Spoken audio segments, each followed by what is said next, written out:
religious leaders when it comes to those school re-entry guidelines. Probably we might have heard of them or not, but we are going to have the opportunity today.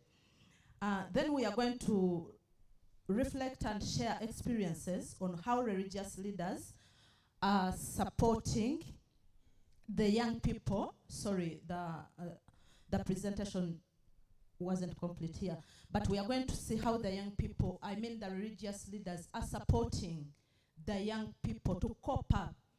We understand that the young people went through a lot during that lockdown, and there is a lot of support they need right now from everyone, from all the adults, from the religious leaders and the parents. So we want to hear from you. How are you supporting the young people to cope with what they went through during the lockdown? Then the updates, Charles has hinted on them. From the last interfaith dialogue, we had some action points. One, where the SRH Alliance was supposed to conduct regional interfaith dialogues. We are supposed to have one in the Eastern region, another one in the Western region, another one in West Nile, and then in the Central region. So Charles has reported on that, and I just want to emphasize that we ably conducted those dialogues, and we had a lot of and fruitful deliberations from religious leaders from all those regions that I have mentioned. Then we are also supposed to do a validation of the toolkit. When the toolkit was presented here by Canon Gideon Biamkama, we were given a task to go and validate this toolkit, which we did during the regional interfaith dialogues. And the religious leaders from all those regions provided their input in the toolkit, and all the input was were included in the toolkit. So, and then we conducted the TOR, I mean the TOT, the Train of Trainers, training of religious leaders. Ministry of Health and UNESCO, together with the SRH Alliance, had this training of religious leaders. And right now as we speak, we have national trainers who are religious leaders in sexual and reproductive health for young people. Yeah, that's the update and also the objectives for this meeting. One come, and we just pray that you feel at home. Thank you so much. Great. I think, Margaret, you have done it well. Before us, we have the objectives. At the end of the day, you know, I like evaluation. We need to evaluate again and see whether or not we shall have achieved our objectives for this meeting. Allow me to introduce Reverend Richard Rukundo. He had an assignment before joining us, but he informed me he was coming in, and you are welcome. Richard Rukundo is the provincial coordinator for Youth and Children's Ministry, Church of Uganda.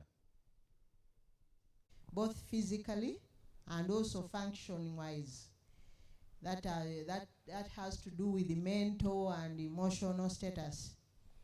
And of course, it poses a lot of challenges, both to the adolescent and to the community, including the adolescent's parents. So all of us here are challenged by the adolescent stage.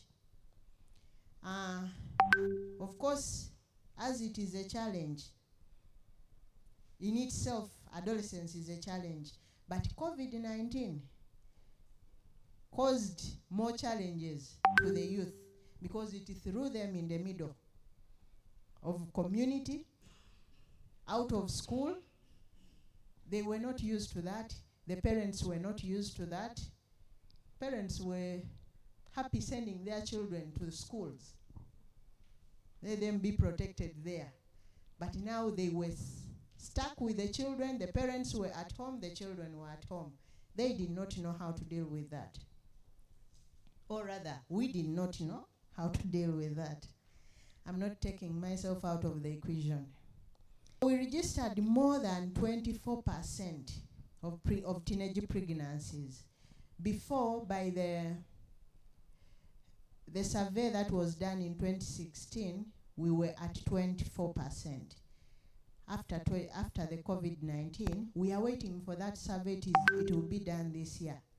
But we can expect that it will be way higher than 24%. So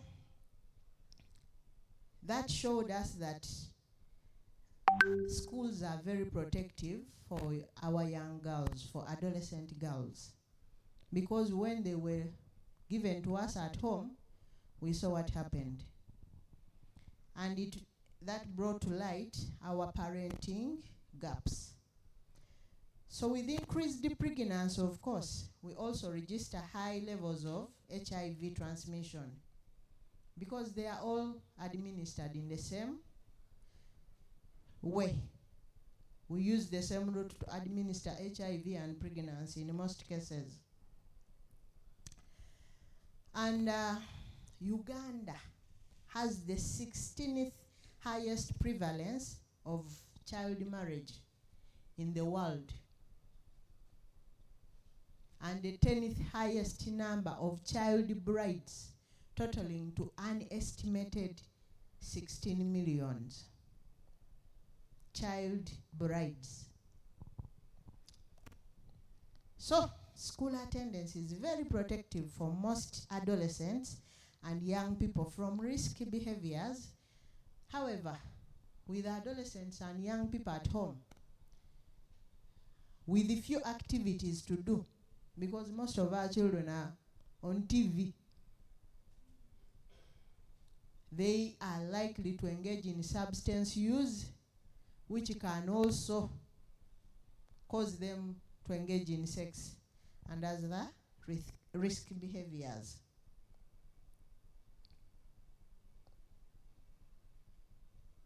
Adolescents engage.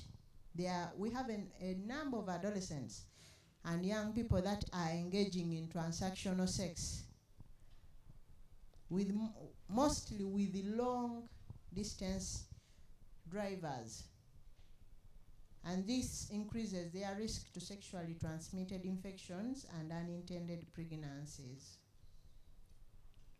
What are our priorities as a country? That is to do with Ministry of Health. We want to reduce teenage pregnancy from 25% to 14%. I will not say to 0%, because that will be too ambitious. All of you will laugh at me. We want to fast track approval of the adolescent health and SRH policies. And also to complete the development of the ADH strategy. We want to increase adolescent empowerment to enable them participate in their own programming. Because in most cases, we sit in offices, do things for them, plan for them without them.